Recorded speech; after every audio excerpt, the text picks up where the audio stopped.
And it's only a matter of time before Mark's fairing will look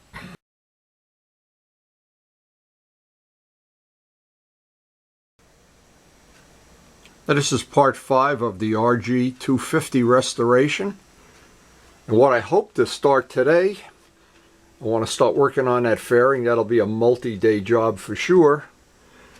And while that's happening, we finished up the side covers are in prime, the side parts of the fairing I should say. We're ready to start working on the fairing today. And this will be a very big job. Now whenever I have a job that's enormous like this, big, I like to evaluate right away what's going to be the hardest part of the job. I guess filling in these parts of the fairing that are missing. This is going to be difficult. I'll try to show you some good tricks for doing it. And Mark brought this part over, which I'm not sure we can use, but it's always good to have something extra, just to have some material in house. But I thought, what the first thing, I guess the easiest thing is, again, with any restoration project, anytime, any place, anywhere, job one is always to get some simple green. I'll soak this in simple green and go have, let me get it right now. I want the whole thing to be soaking while I'm having my morning coffee. This is a good idea no matter what you're doing, no matter what the restoration project is. Let it sit, come back in 10 minutes, 5-10 minutes. I may take a real coffee break and take 15 minutes, hey, and just charge Mark for the hour. That's all. Like a lawyer, we'll run up the hours. Anyway, we will, this is the part a lot of people miss. They don't think it's important, they're in a rush, and then later on you pay. So first thing, it's time, best time of the morning, a big cup of coffee. And I know a lot of people that have worked in my shop or come over to have some projects done, they think I'm crazy. I spend all this time cleaning stuff before I work on it. Well, it really is, to me, it's important, because if you start first what happens, see, here's what's on there, even if it doesn't look dirty. You're sanding, you're grinding that in. In fact, right now, while I'm cleaning this, I see I got a giant crack in the fairing up there. When we go to heat gun these decals off, we're just melting all this crap in there. Very, very important. And I kind of overemphasize it. If you're gonna do any restoration, especially if it involves paint, number one, get the part clean. And there's the obvious reason. I don't want that underneath my paint, underneath the Bondo, underneath the glue. I want to start with something clean. Now, next step is to prep all the part down. And again, the whole idea of this is to get, before we even start working on it, get the grease, the dirt. This part obviously has sat in a, I don't know, somewhere where it's really been neglected for many years. But because it's pretty much an unobtainable part, or even if it was obtainable, it might be in worse condition than this one. And you can't do a restoration of an old bike if you're missing parts of the bodywork. So our little specialty over the years is to save or salvage parts that I'm sure a lot of people would look at it and say, wow, that's going to be a difficult job. And the truth is, it is. But we're going to attack it today. We're going to start on it. But the first thing is to get it as clean. Like even now, I'm picking up more garbage. Now, in looking at this part and spending a lot of time cleaning it up as best I could, I realized one thing's going to happen here. If I were to take the windshield off, this piece here, because it's got a big chunk missing that we're going to have to recreate, what's going to happen is these parts are just going to flap around in the breeze all over the place. Same thing, this piece is cracked right through where the mirrors normally would mount. And of course, when these bikes got crashed, that's exactly where they broke every time. So, what I'm going to do is I'm going to try to come up with a way of reinforcing this while I work on it. I mean, what I'm going to do is look at getting some pieces of plywood, thin plywood, 1/8 inch plywood maybe, and make some reinforcements that this part will be more stable before I take the windshield off and start working on it. So I'll start with the easy side here. This piece, see, if I take that windshield off, boy, these parts are going to be vulnerable. I want to get a piece of, and we got a whole box of plywood here, a part that's just big enough. I may even have one that's pretty much the right shape already. I could fit, actually this is pretty close. Okay, so I will cut this, just rough it off here, sand that in, and just get this tack glued in. Now I cut a piece of this 1/8" plywood to the shape roughly that we need, chamfered off the edges. And what I want to do is get this perfectly clean before we put this in place.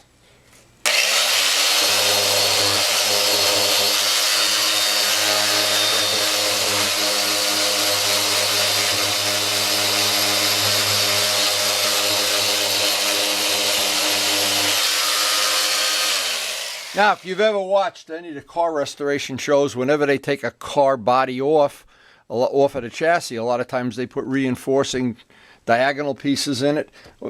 I was tempted to think this is what we may have to do with this piece eventually, but I want, while I have the windshield holding it in place, I want to get this reinforcement. I think is a critical thing to keeping this part, the integrity of the part.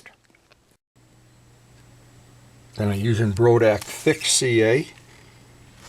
And kicker, that's glued in place. That's a reinforcement. Now up this side, you can see there's a lot of little cracks in the part. I use thin CA, Brodak thin CA, fill in all the cracks, and now we just, once that's sanded, I just have to fill that with some material. That's yet to be decided. But now this is, well, it's probably stronger than the part around it until we go to the next step. See if any part of this extra, this is a fairing part, would be able to be used here. I'm not so sure we're going to be able to use any of it, but we keep it as a backup. In the meantime, I want to look at, maybe I can just do this with 2 pieces of plywood, similar to the other side. Now what's going to happen, the problem is right here is where you mount the mirrors. Mark's going to have to really be careful about mounting the mirrors here, and this will be a spot. Maybe he'll put the mirrors someplace else, because he'll have all the choices to mount the mirrors now. The original holes will not be there when we're done. Okay, with that piece glued in, now we need to make a piece that's going to replicate this, but this will have a step in it now. And then we have to make that joint, and of course get it from the outside. From the outside, that's all got to be filled with fiberglass or epoxy or whatever.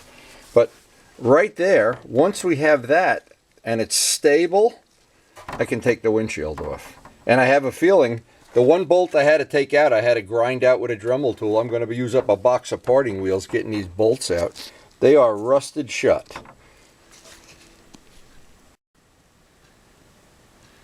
Okay, second piece of plywood is in.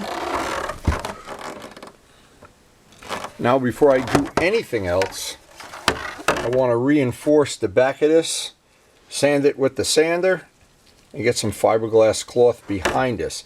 And that should make this whole piece like a horseshoe, make nice and rigid from the back, and then I can work on the cosmetic stuff from the front. Now both sides of this I want to get just roughed up so we get our fiberglass in there.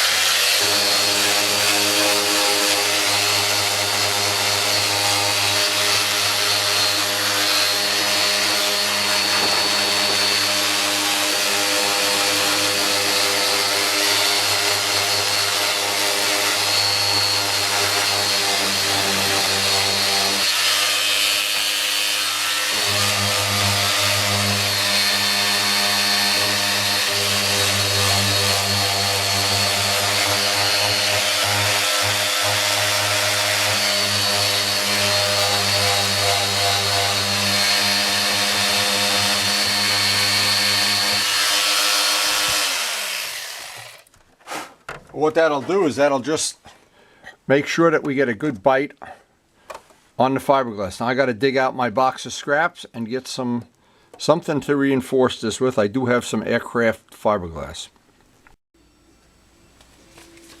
Okay, the material that we're going to use is Brodak 5-minute epoxy, which is a really good grade of epoxy. It's a 50-50 mix.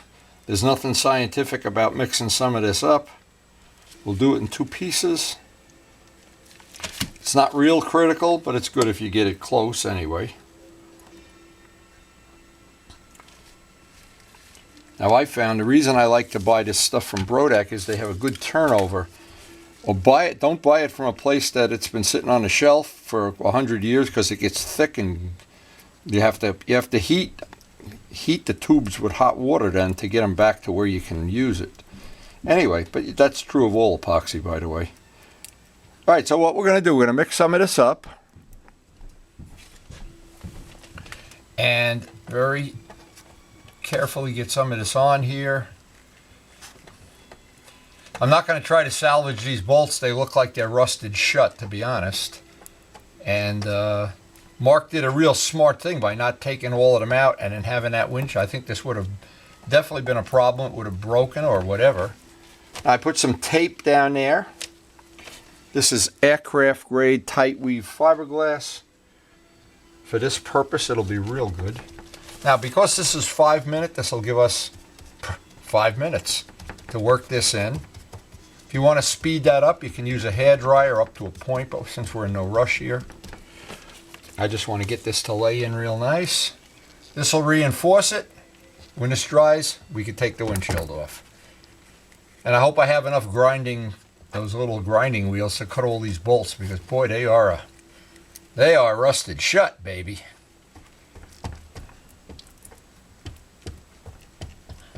And we're going to sand this smooth. We don't have to make it pretty right now. We just have to make it nice and solid. I have to have it that I can put the tape there so I wouldn't get unnecessary. We're going to try to salvage that windshield, of course, but I was thinking that'd be a good thing to try on flits on the future.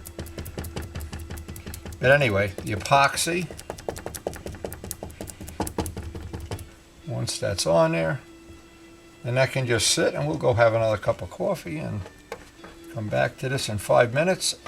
I can't really do both sides at the same time, because this is going to then start dripping out onto the windshield. Okay, that one's done. Now the next step is going to be, we'll do the other one off camera. Come back to this. They'll both be ready. And we should be then, while that's cured out, be able to pull the windshield off. Now while we're waiting for that to final cure, I'm going to go around and look. I have a little piece here I can reinforce with a piece of fiberglass. I have a piece here I have to fill in a piece with, I'll put some fiberglass there. I'm going to look around. There's several other little places, but all of these together. And now that both sides of this are drying up, I guess a half hour or so from now. See, I break a job like this, I break it down into 2 things. The structural part, they get everything that you can work on it, and then the cosmetic part, and that's going to be a ton of sanding to do outside. Actually, I got to go get another box of sanding discs. I'm out of sanding discs, but I want to get all fresh sanding discs. I want to have a day I can do this outside, sand the whole thing, prime it, very similar to what we did on the other part, maybe 2 or 3 coats of primer. But getting all the structure done today, while we have a day it's raining, this will be a good thing to get done today. Now this side looks okay. So it looks like this is the next thing I have to work on fixing, that crack there. Now on a repair like this, the most important thing is to bring the cloth out over the edge, put an extra little reinforcement here. Because for this part to crack, a part always cracks from the edge in, almost always anyway. And what happens, if you can keep it from cracking right at the lip, it's not going to crack, and if it does crack, it's not going to get any worse. So I'll put an extra little piece up here, but it's like a phone book. If you can't tear the cover, you're not going to tear the phone book. All right, you can look close. You can see this part is cracked right through this whole piece. So we're going to do the same thing. Thin CA on this side. It's going to make a big glob like that on the outside, which we'll sand off. But the capillary action, I'll let it get right in. Then we'll flip it over. Put some fiberglass cloth on the inside. Now I was really hoping that I'd be able to get these bolts off, but there's a reality check here. Even with vice grips, these suckers are not coming off. They are rusted shut. So rather than belabor this, I know I'm going to have to cut some of them off. Oh God, I hate doing this because it's really a messy job. Now some of them maybe, yeah, this one's coming off, but there's a couple of them I already had a cut off. And we're not going to save these bolts anyway, but some of them it's not your lucky day. Some of them are, some of them aren't. Because now, once I get the bolts off, then I need to build this area up and the part on the other side. So I'll have, that'll be the end of the structural stuff, and then I can get the next session we get the decals off and do the cosmetic work. Now I was hoping, and I'm still hoping, we might be able to salvage this windshield. But I'm going to just clean it up and put it aside for now, wait for a session that I have time. I got to work outside, and not going to be possible today because it's raining. So this may need, and I don't know if it will or not, it may be that it's going to clean right up, and it may be that it's not going to clean right up. Obviously the dirt comes off, but whether we're going to be able to restore it and polish it, that'll be the subject for another video in the future. Right now the goal is to get the rest of these holes filled with material, and that's going to be all we're going to get done today. And then we're going to have to dedicate a day that we could work outside for doing the body work. And the body work, it'll be very, very labor intensive. Yeah, there's a chance we might be able to save this. You never know. Or I know one thing we could do if Mark wasn't looking to keep this as authentic as it is. We could make the thing I made for Sophia, the carbon fiber windshield, and just use this for the mold. Anyway, not sure, but this will be on a future video. If we can do it, great. You know what I decided to try to do here is just fill in these holes with carbon fiber, let this cure, and I'll block sand this flat just to get these holes basically filled, not cosmetically, just structurally.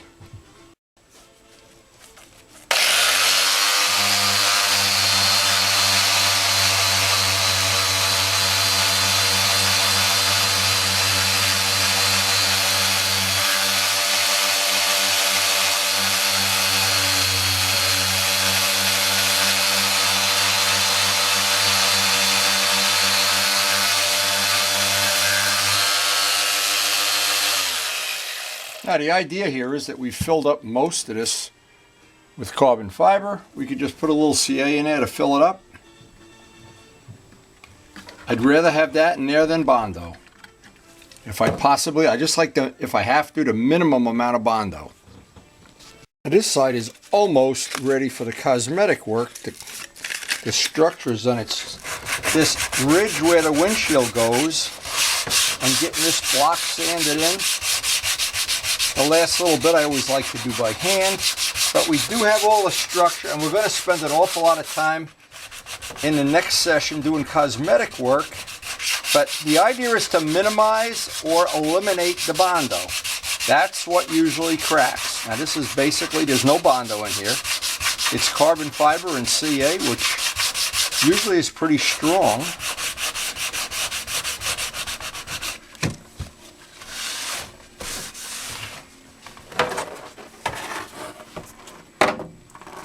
And I think that'll probably be ready for, we'll start working on the other side. That's just going to be cosmetic now. Now this is going to be a little trickier. I'm going to try to get a piece of plywood across here, and that'll build me up to this thickness. This piece, I'm going to need a thicker piece of wood to go in there and then fill in around the gap. And then of course the final sanding, which will be, now that it's reinforced, hopefully it'll, whoops, he drops it on the floor. Hopefully it'll stay reinforced. But this will be tricky, but we'll get it done. Okay, we have the rim here. This is going to have to get straightened out when we do the cosmetic work. Now we basically just have to fill this up. I'll get some carbon fiber or some wood. I don't know. I'll look at how this would play out, because this is all going to have to get a final sanded in just like the other side when we're done. As a little idea for you, you need to make a pattern for a very odd shaped piece. Now we know what that piece should look like, and then that'll be a pattern. I can cut a piece of wood. So from that piece of paper, we've got that wood roughed in. We have the ridge along here. I'm just going to fill this with some CA, rough sand it up, and that's going to be ready for the cosmetic day. And the cosmetic day will be a lot of sandpaper. So as you can imagine, it's been a long day to get this fairing to be in one piece. We're ready for the cosmetic part, and that will be a full day, but we have to do it outside. It's just too much sanding to do inside the house. But it was only 7 or 8 hours ago, and this was really a disaster. But I've done it before, and I'm always impressed that at the end of the day how it looks. And at the end of the day, if I need a little inspiration, because I know the next time we get to work on this, it's going to be a really dirty, filthy, sandy day. I always remember the day we got this bike out of a dumpster in Patterson. And, oh, the fairing was way worse than this one Mark has. And using all the techniques that I used on this one, I think you can see the quality to work on that. That really came out nice. And that is right out of the dumpster. And my point is, for all these old bikes, it's what's intimidating about it are the days when it's a mess and there's parts everywhere and crap everywhere. But boy, when you're done, it's a great feeling to be riding a bike that you've done the restoration on. So we're going to continue this on part 6. Hope you've enjoyed the presentation and learned something that may be of some value to you if you like doing this kind of restoration work, or if you just like seeing how it's done. Anyway, thanks a lot for watching. And it's only a matter of time before Mark's fairing will look just as good as that green bike and that red bike outside. Then again, thanks for watching. Continued on part 6.